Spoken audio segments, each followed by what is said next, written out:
हमारे खुदावंद यीशु की अंजील मुकद्दस मत्ती के मुताबिक उसका 5वां बाब 33 से 37 आयत तक। एक दिन यीशु ने अपने शागिर्दों से कहा, तुम सुन चुके हो कि अगलों से कहा गया था कि तू झूठी कसम न खा, बल्कि अपनी कसमें खुदावंद के लिए पूरी कर।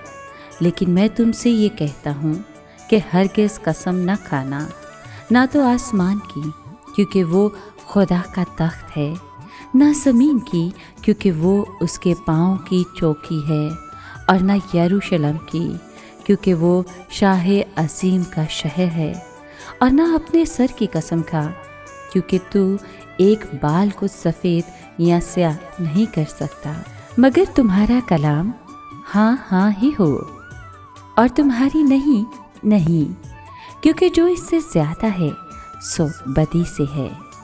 पाक कलाम के पढ़े और सुने जाने पर खुदावंद की बरकत हो, खुदा का शुक्र हो।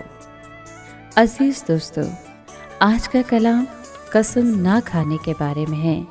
हम अपनी रोज़मर्रा की ज़िंदगी में बहुत सी कस्में खाते हैं, बल्कि यूँ कह लीजिए कि ये हमारी आदत बन गई है कि हम बात करते करते कहते हैं, हमें खुदा की कसम, हमें अपनी माँ की कसम, हमें अपने बाप की कसम।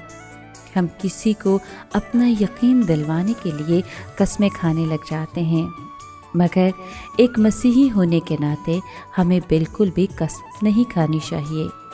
कलाम हमें कसम खाने से मना करता है, तो हमें बिल्कुल भी कसम नहीं खानी चाहिए।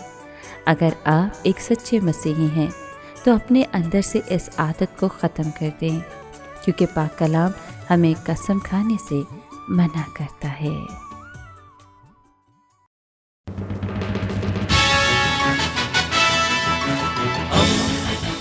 दोस्ती का पैगंबर, रेडियो वेरितास एशिया।